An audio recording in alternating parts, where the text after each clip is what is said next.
Good morning, ladies and gentlemen, and welcome to B.Ed Honors and BSP contact-based contact classes.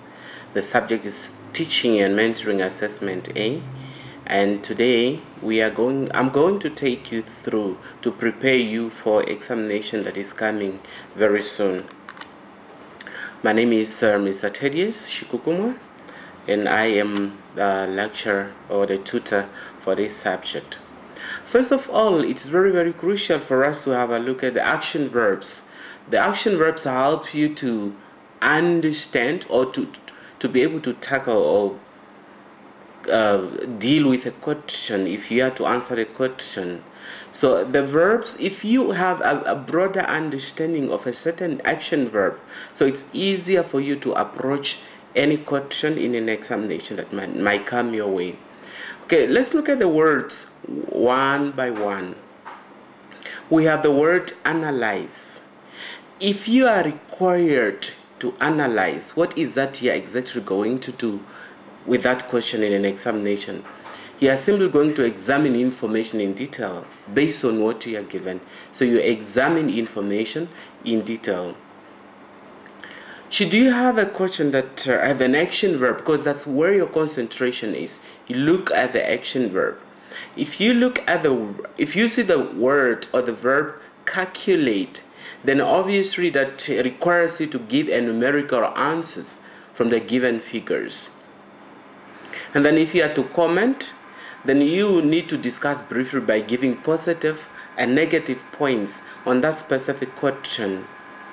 And if you are asked to give the comparisons, compare, then of course you're going to draw a conclusion about the similarities and differences. Excuse me. Contrast. If the question is asking you to contrast, then of course you're going to look for similarities, only similarities. So you must make a difference between comparison and contrasting. So if you are comparing, then you are drawing conclusion about the similarities and differences. While on contrast, you are specifically going to concentrate on similarities. Should a question, the action verb say criticize, then of course you are going to give a reasonable judgment after weighing the facts, your conclusion, your judgment about a certain aspect. And if you are required to deduce, the question says deduce. What is exactly that you are going to do? You are going to use the information provided in order to draw to the conclusion. While when you are required to define, of course you are giving the precise, brief meaning and features of that particular aspect. Then if the question asks you to demonstrate, then you are going to show by examples in your examination. Then this is very popular. Describe. Of course, in an examination, there must be this verb where the question requires you to describe. What is that you are going to do? You are going to provide detailed features for and against. So, supporting and against. While when the question asks you to determine, then of course you use the provided information to work out the answer. The information is already provided. What you are going to do, just to make use of that information, and then you'll be able to get to an answer. You might also be asked to distinguish. What does that mean? Of course, you are going to describe two phenomena. Clearly give by giving differences of the two phenomenon that are given, the phenomena that are given. So you must give the differences of the two, because the phenomena are provided already. It's just up to you to give the difference of the two. So that's what we say distinguish. So there must always be two. Estimate. You give the impact of something. The impact, what impact does something has. And evaluate. When you are evaluating, so you determine the value of something as per set criteria. You determine the value of something as per set criteria. So that's what it means when the question asks you to evaluate. While explained, this is also one of the popular action verb that you might you might not miss in an examination, so you must understand it into perspective. What does it mean to explain? Here you should describe by giving relationships between things that are provided. And find, should a question come and ask you to find, then of course you are going to calculate, measure, and determine. The action verbs: continue, identified is also one of the popular verbs that mostly used in questions in exam or in assignment. So should it come in examination, when you are asked to identify, then of course you are going to recognize and name such points. Illustrate, you describe with examples, while if the question says interpret, then of course you're going to describe something. You explain the meaning of graphical information provided. And examine, identify detailed features of something. So it's now on identification. While the verb list is simply to present a list of facts, names, and objects, just giving as simple as that. You don't have to describe. So you must make the difference on these words, on these action verbs, because these are the verbs that are guiding you to answer the question correctly. If the question is asking you to list, you do not have to describe, or you do not have to explain. So you simply do what the verb says. So it's very, very crucial for you to understand the verb, the meaning of the verb, so that we'll be able to give the precise answer that is asked. Outline, if you are required to outline, you give an overview and indicate the main features. Give an overview and indicate the main features. So that one is also one of the popular verb that can be utilized in an examination. Why summarize? You focus on the main ideas without examples. If you are summarizing, then you're simply just focus on the main ideas. You do not need to give examples. Okay, now let's go into the presentation. Now the content, of course we said is the content-based classes. So we look at some of the questions that you need to prepare yourself on for you to excel in this examination. As I said, we do not only study for the sake of examination and we just focus on that, but to broaden your knowledge. But of course, what I'm going to give to you, you must unpack it. You have to go into much detail. Go to your module and make sure that you understand the content of what I am going to give you now. And please, don't limit yourself to the IOL modules that you are given. You can expand and consult as more sources as possible, just to prepare yourself for an examination, and then you will excel. Explaining the purpose of assessment and evaluation. This is not new to a teacher, because you do assessment in your class, you do evaluation in your class on daily basis, sometimes unknowingly that you are doing assessment or evaluation. So you must now know what is the purpose. You must be able to explain what is the purpose of assessment and evaluation. So very, very important. You must unpack it, consult as many sources as you can, just to broaden your knowledge and to prepare yourself quite well for an examination. Explain mentorship in regard to intern teachers. Mentorship plays a major role. If you go back to your module, you'll be able to know that most of the chapters have covered mentorship. Now, you have to connect mentorship to intern teachers. So you must give that explanation. So which means that you must have a quite understanding what's an intern teacher, and then you must also have a broader knowledge and understanding of what is mentorship. And then you marry the two, you understand how do they correlate. The next one is discuss what holistic school education should be about. I have spoken about these verbs at the very beginning of my presentation. Explain, discuss, and so forth. So now you have to discuss what holistic school education should be about. If you are talking about holistic education, what is that we are referring to? What should that be? What should what is addressed under holistic school education? As a teacher in the in the classroom situation, you must know what is a holistic school education. What does it entail? You give that to discussion. Broaden your knowledge. Prepare yourself. Get notes. You write when you're preparing for examination, and you can do the spider diagram. You write holistic school education. What does it include? And then you give the points. In this way, you will prepare yourself nicely for an examination. Outline different mentoring roles, because we spoke about mentoring. It's quite clear in your modules. So now, if you are to outline, then you have to make sure that you present all those different mentoring roles. You must understand them. I know we have a lot of them. Understand all of them. It's not a matter of just memorizing and then you don't know what is that you are writing about. Once you have a clear understanding, a better understanding, it will be easier for you to tackle this type of questions in an examination, because you have the broader knowledge, you have an understanding, you know what you are writing about.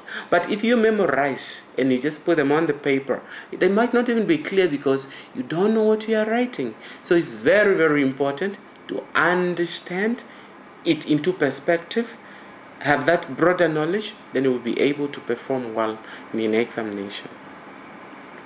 Distinguish between assessment and evaluation. You spoke about it. You are giving, the first one says, explain the purpose. Now you are distinguishing between these two phenomena, assessment and evaluation. So you must know which each entails. The next one,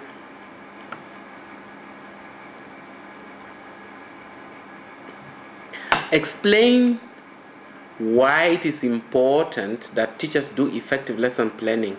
This is your daily bread. A teacher, a prepared teacher, a well-organized teacher always have a preparation of the lesson. Some teachers, they call themselves veterans and they do not want to prepare. Sometimes, you go to the class and you don't know really what to teach if you did not plan.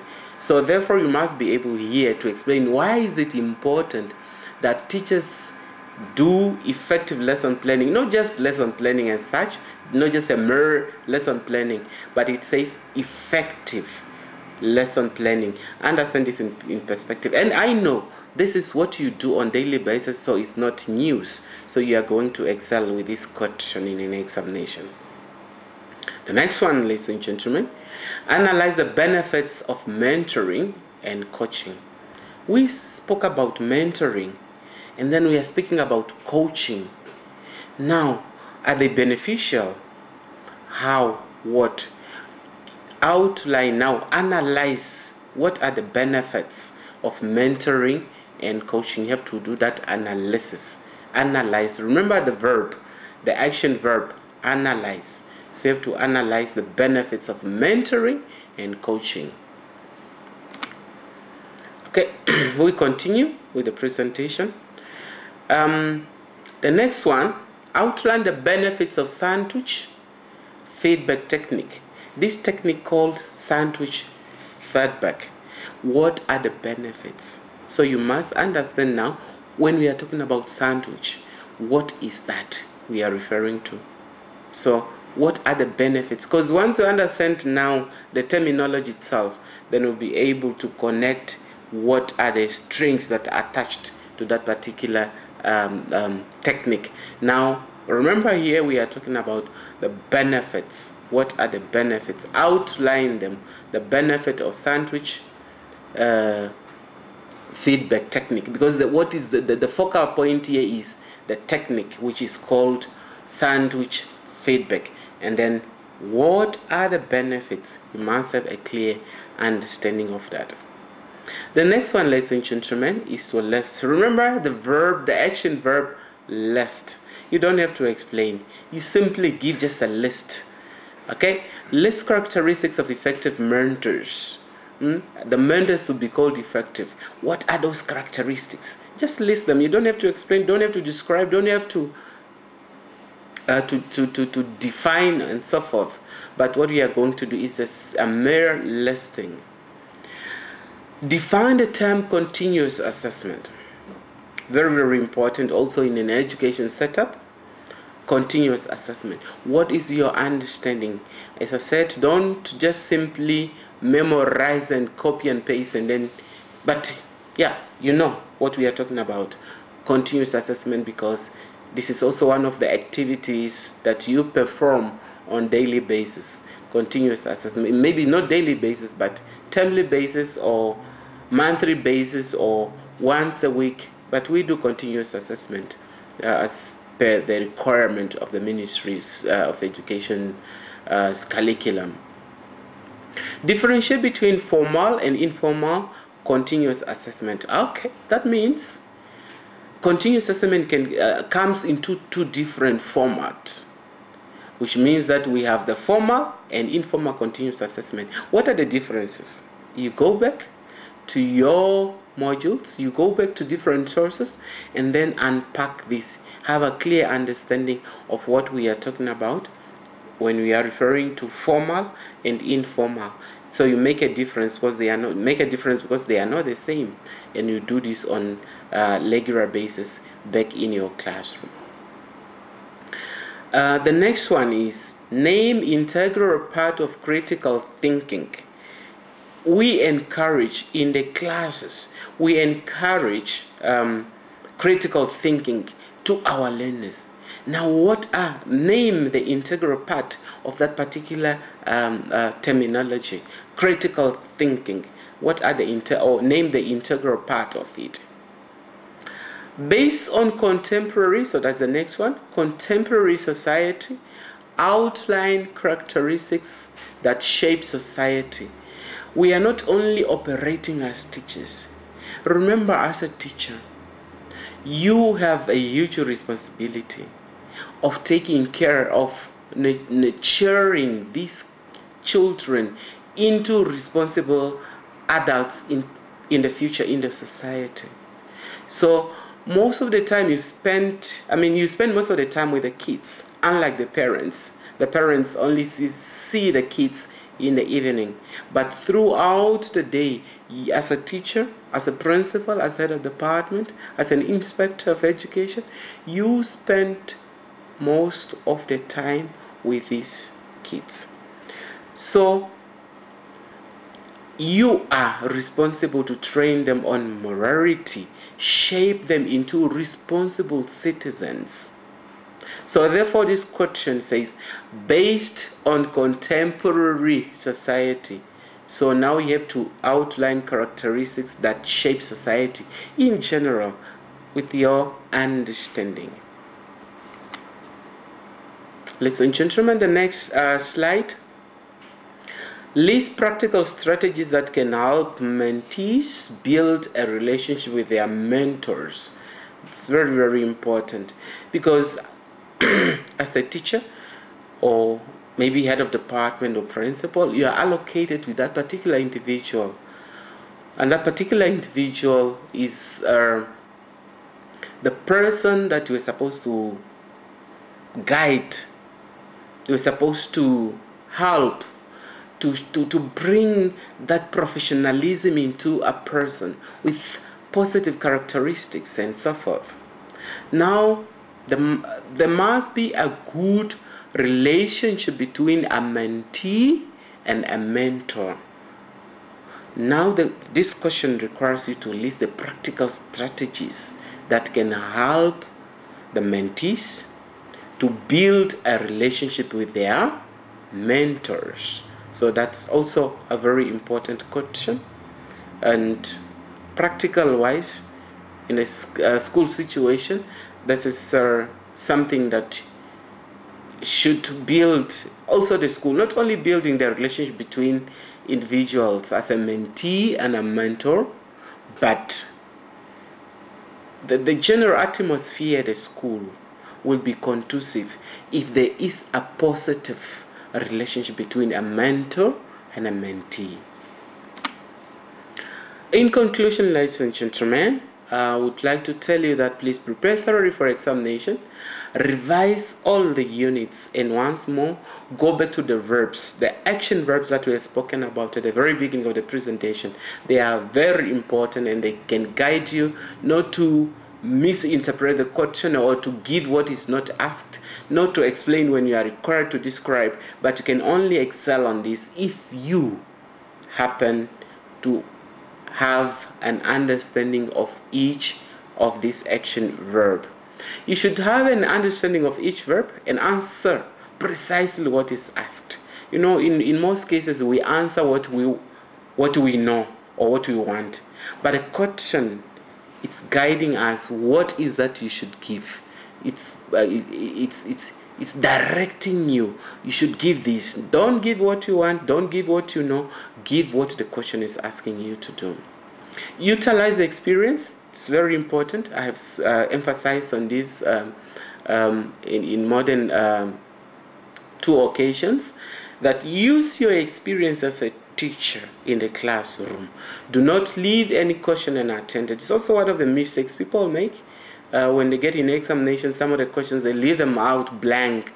So make an attempt. You never know, you might get it right. So please don't leave any question unattended. Consult some other sources of skills and knowledge expansion. Don't just base yourself on the module that is given to you, but you can also just to expand the knowledge and skills and to equip you as a teacher and to equip you for you to face examination head on.